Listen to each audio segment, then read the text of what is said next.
Okay, welcome to day 2. Today we're going to take a look at a very important data structure called a binary search tree. It's a relatively simple kind of tree in which you can store some arbitrary number of values in a sorted order. In our case, we're going to store the values in ascending order from the leftmost branch to the rightmost branch. Basically, a binary search tree consists of a collection of nodes hooked together by references, and we need to be able to compare values in whatever data type we're storing in the tree for order, that is, for less than and greater than ordering. For simplicity of interacting with the binary tree, it's very important to understand recursion. A binary tree is an inherently recursive kind of data structure. So this will give us a chance not only to talk about a very important data structure, but also to get a lot of practice using recursion. The binary search tree is a very important data structure to know very well because it's the simplest case of many other kinds of trees that you're likely to encounter. Okay, so here on slide 3, we're just showing a diagram of a potential binary search tree with 6 items added to it. The box in the upper left corner represents the binary search tree object, and within that binary search tree object we have an attribute called top that refers to the topmost node in our binary search tree. That node will contain the first value that was inserted into the binary search tree. So in this case, in this example, apparently 12 was the first value that was inserted into this binary search tree. Now each node in the tree has a data value and a left and right child. So the left child refers to the topmost node in a tree of values that are all less than 12, and the right child refers to the topmost node in a binary search tree of values that are all greater than 12. So this entire thing is a binary search tree, but recursively the left-hand side is a binary search tree and the right-hand side is a binary search tree as well. Okay, so let's turn this diagram into some code. I have uploaded to Canvas this file, binarytree.py, and we're going to go through the code in this binarytree.py implementation of just a few of the methods that a binary search tree should support. Binary tree is going to be a class, so we can create and interact with binary tree objects. All right, so this box in the upper left corner of our diagram represents the binary tree. And for now, in this implementation of our binary tree, the only instance variable that we're going to need is top, actually underscore top, to indicate that this is private. This should be respected as private within a binary tree object. And initially, notice this is the init function, initially the top is going to refer to no other nodes. So when we create a brand new binary search tree, that is a brand new binary tree, the tree is going to be empty and underscore top is going to refer to the value none. Now, within the binary tree class, we have a nested class underscore BT node. And this nested class is going to allow us to create objects that have these 3 instance variables that define what each node in the tree looks like. So there's going to be a value, which we're going to store in the underscore value instance variable. And then there's going to be a left tree and a right tree, that is references to the left-hand side and the right-hand side. Notice that in our init function for the BT node class, the default value for these left and right are none. So when we create a brand new BT node, we will store some value that was passed in, but left and right by default are going to be none. We have the opportunity to pass in different left and right values, But in the implementation that we're going to look at here, left and right are always going to be none. Okay, so let's take a look now at the top of an application making use of this binary tree class. Here on the left-hand screen, we have our application file, bt_app.py.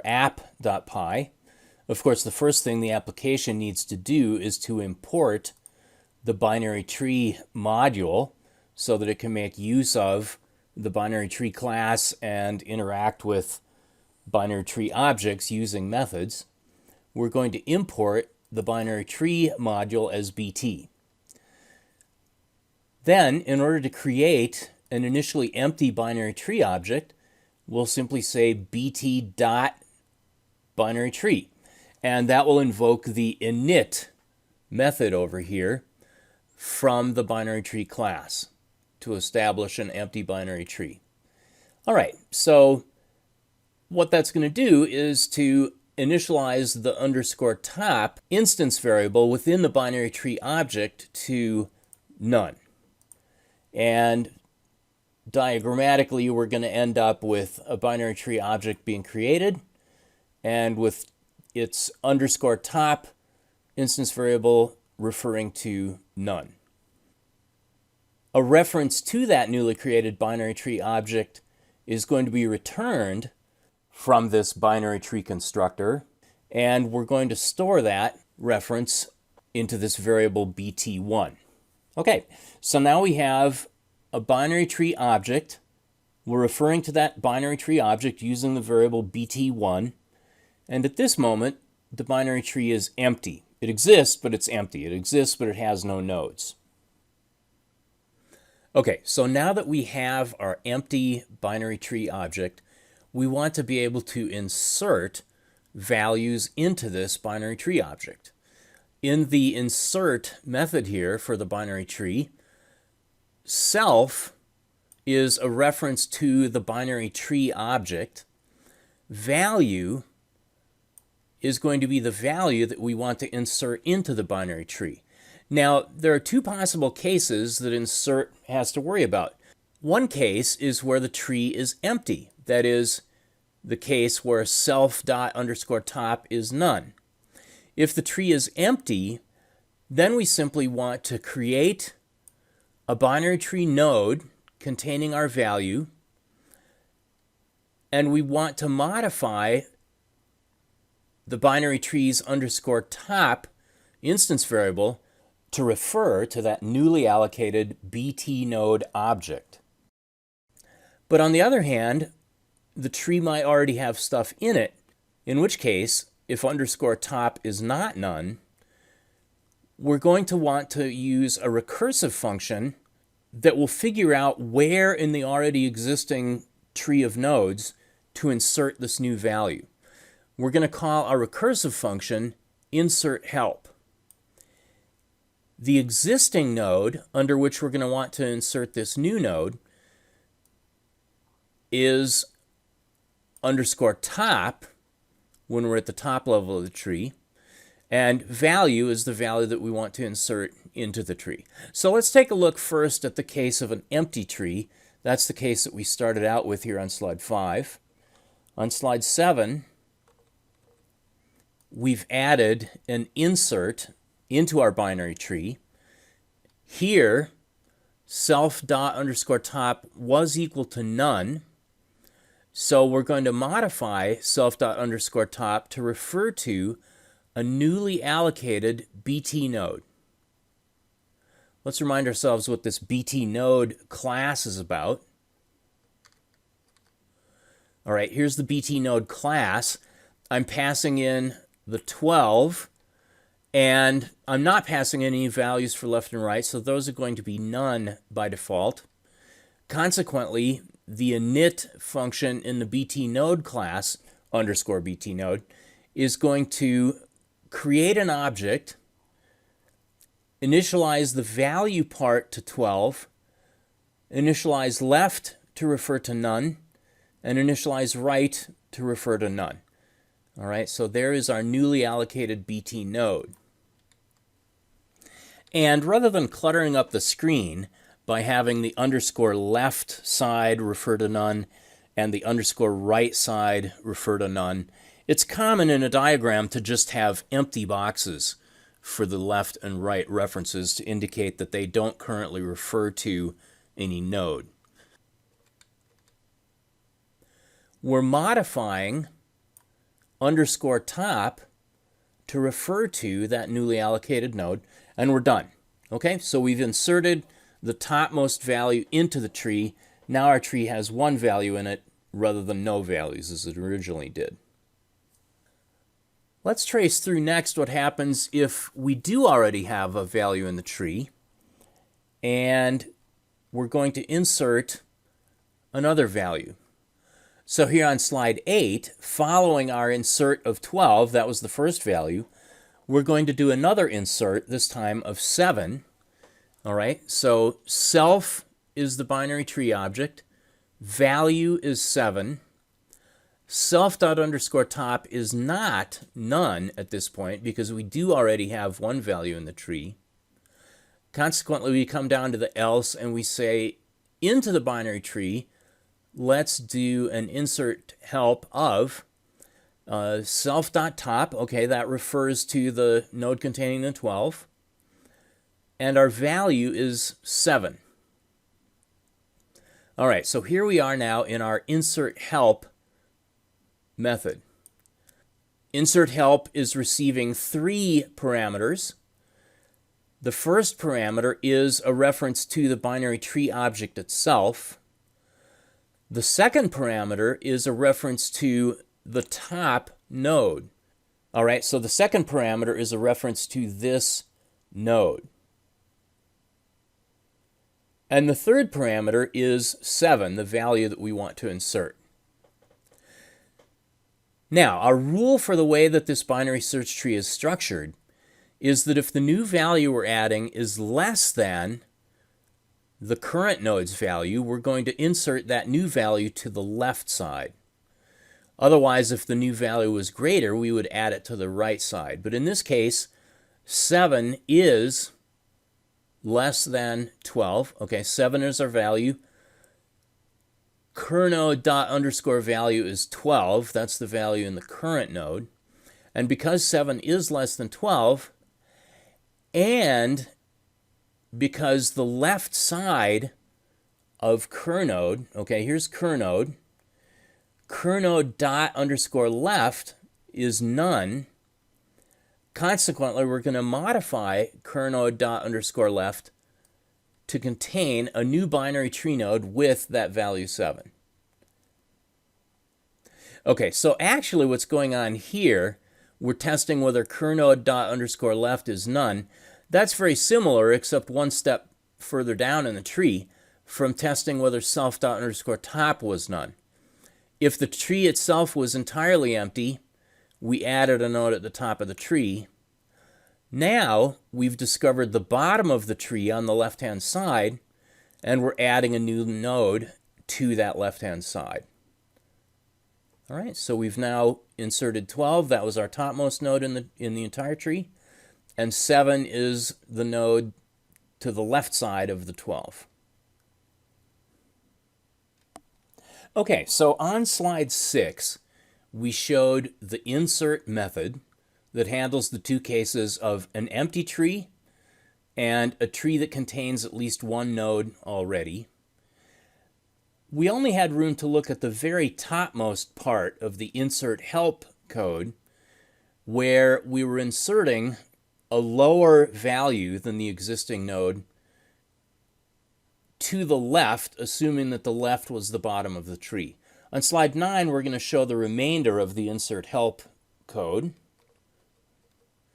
All right, and so now here we're able to handle both situations where the value that's being passed in is less than the current node, or the value that's being passed in is greater than the current node. Within each of those possibilities, where the value is less or the value is greater, we're handling both the case of having reached the bottom of the left-hand side or having reached the bottom of the right-hand side, or having to continue recursively calling insert help either on the left or on the right in order to discover where the bottom of the tree is so that we're able to figure out where to put our new value. Okay, so here on slide 10, continuing with our application code, we started out by creating an empty tree. We then inserted 12, which became the topmost node in the tree. We then inserted 7 to the left of the 12. When we did that, the 12 was the bottommost node in the tree. So we were able to add the BT node containing 7 as the left child of the 12. Well, now our tree has 12 and 7 in it. We're going to insert 13, and then we're going to insert -4. Let's walk through quickly what's happening here. So we called insert. Insert discovered that there already was a node at the top, and so insert calls insert help to figure out what to do next. In insert help, self refers to the binary tree as a whole. Cur node is a reference to the BT node containing the 12, and value is 13. In this situation, 13 is not less than 12, so we drop down to elif and we ask whether 13 is greater than 12. Since 13 is greater than 12, and since the right side of the 12 is none, we allocate our new BT node on the right side of the 12 and fill that in with a 13. So that's what causes this node containing 13 to be added to the right side of the 12. And at that point, we're done. Now, continuing on to the insert of -4, let me erase some of my yellow here. All right, so now we're inserting the -4. When insert gets called, we discover that the binary tree BT1 has a node in it, so we call insert help. Self is a reference to the binary tree as a whole. Cur node is a reference to the 12, the topmost node in the tree. Value this time is -4. Okay, so we discover that -4 is less than 12. However, curnode.left is not none. Curnode.left is the node containing the 7. So we drop down to else here and we call insert help, passing the node containing the 7 and -4. So here we have a recursive call of insert help. Self still refers to the binary tree as a whole. Cur node is a reference to the node containing the 7. Value is -4. -4 is less than 7. And 7 is at the bottom of the tree. So curnode._left, the _left instance variable in the node containing 7 is none. And consequently, I modify the _left instance variable in the node containing 7 to refer to this newly allocated binary tree node containing -4. And so that adds the green node, the -4, down to the left of the 7. And we can continue on inserting more values. And each value we will recursively descend through the tree, either to the left or the right, depending on the relative values, until we find the bottom of the tree. And at that point, we will allocate our new node and modify our reference to refer to that newly allocated node. I did want to point out one thing here, which is that I'm testing both less than and greater than. The implication here is that it's not going to be possible in this binary search tree to have duplicate values. My tree already has a value of 12 in it, so let's suppose I insert 12 again. In the insert function, I'll discover that the tree already contains a node.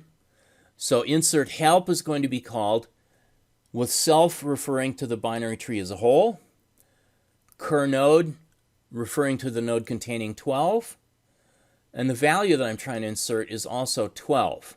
Well, 12 is not less than 12, so I drop down to elif. 12 is also not greater than 12, so that's it. Nothing happens. The 12 does not get inserted a second time.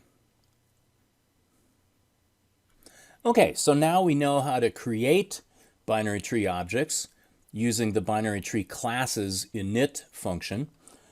We also have a way of inserting values into the binary tree in order using the insert method and its recursive insert help function.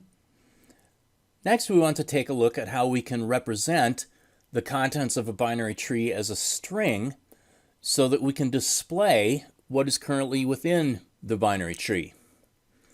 All right, so in order to convert a binary tree contents into a string, we will need to define our __stir__ method, shown here on slide 11.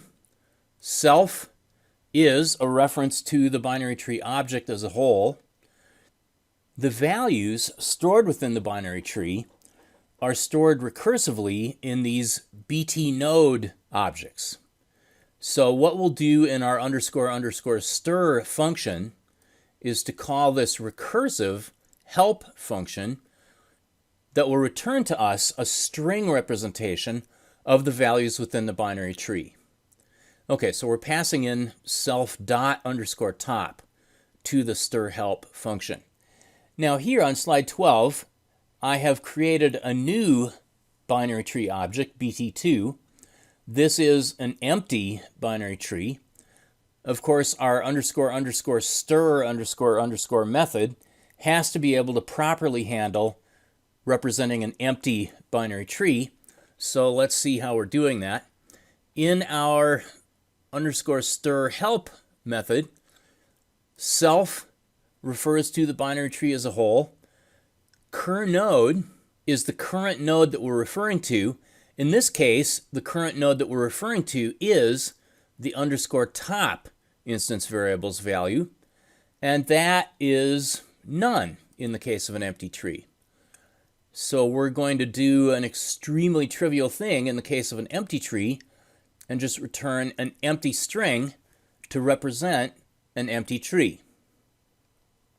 Now, in this print function call here, print is going to display two things. First of all, it's just going to display this string, bt2:, followed by a space. So the output is bt2:, followed by a space. In order to print the bt2 object, print will automatically invoke the stir function on bt2. That will invoke the __stir__ method on the object bt2, which is simply going to end up returning an empty string. So when I call this print function, all I get out is bt2:, space, and then an empty string. So bt2 is empty. Here on slide 13 is the remainder of the _stir help recursive function, in which we have the part of code that we need for handling a non-empty tree. On slide 14, we're reminding ourselves what BT1 currently contains. BT1 is a binary tree object where _top refers to a hierarchy of 4 BT nodes. And let's walk through what happens when BT1 is printed. Okay, so when BT1 is printed, the stir function is automatically called. The __stir__, That's difficult to say very often. That function calls stir help, passing in a reference to the topmost node, that is a reference to the node containing the 12. This time, the node containing 12 is not empty. So, what am I going to do? Well, I want the 12 to be displayed in the correct location relative to the other values in the tree. What that means is that I want to generate a string representing the left-hand nodes in the tree, the -4 and the 7. I also want to generate a string containing the right-hand nodes in the tree, the 13 in this case. And in between those, I'm going to display a string representation of the current value, which is 12. Okay, so the left string might be empty, but assuming that the left string is not empty, what I need to do is to take the left-hand side and append a space followed by the current value, the 12. If the right-hand side is not empty, I'm going to modify my return value to be that current string appended with a space and the right-hand side. Okay, and because stir help is being called recursively here, what I'm going to end up getting out as the eventual return value from the top level call of stir help is -4 space 7, that's the left-hand side, and then a space and the current value, which is 12, and then another space and the right-hand side, which is 13. All right, so my output is -4 space 7 space 12 space 13. We can argue about whether this is an appropriate way to represent a binary tree as a string, but certainly this is a compact way that does show the values that the binary tree contains in ascending order. Okay, so now we're really getting somewhere. We can create binary trees, we can insert values into binary trees in ascending order in our case, and we can also display a representation, a trivial representation of the contents of a binary tree because of the way we've defined our stir function, that is the __stir___ method. Now we want to think about other methods that it would be convenient to have for interacting with and finding out about our binary tree. One such method is the sum method, shown here on slide 15, that simply computes and returns the sum of all of the values stored in the binary tree. Here again, because the structure of the binary tree nodes is inherently recursive, I'm going to call an _sum help function to actually do the computation.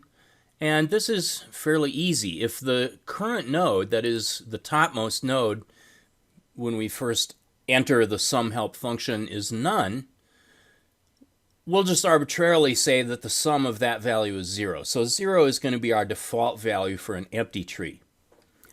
Otherwise, if the tree is not empty, then the sum of all the values in the tree is simply the sum of all the values from the left-hand side plus the current node's value plus the sum of all the values from the right-hand side. And you'll notice that I have put a pair of parentheses around this to make sure that I can type this on multiple lines.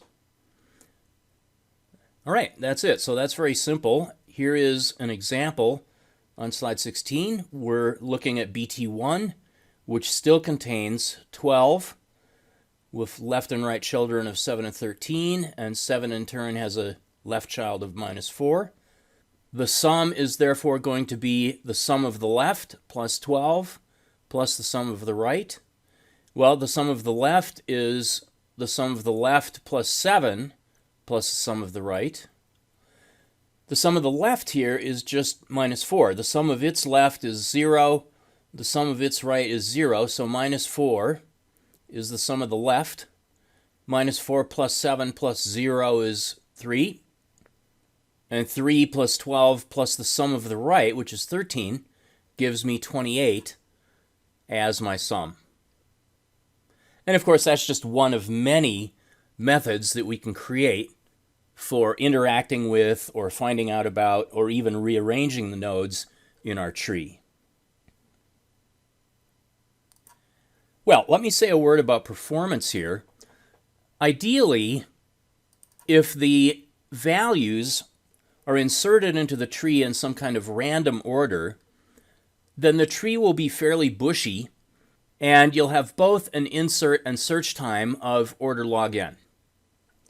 That is, it will take you log n time to figure out where to put a new value, and it will also take you log n time to determine whether a particular value is in the tree or not. However, a serious problem with the binary search tree we've shown here is that if values come in a sorted order, and this doesn't matter whether it's ascending order or descending order, your binary so-called tree is actually going to be shaped like a list. Either all the values will march down the right side of the tree if the values are coming in ascending order, or the values will all march down the left side of the tree if they're coming in descending order. And consequently, in that kind of situation, both inserting and searching are order n operations rather than order log n operations.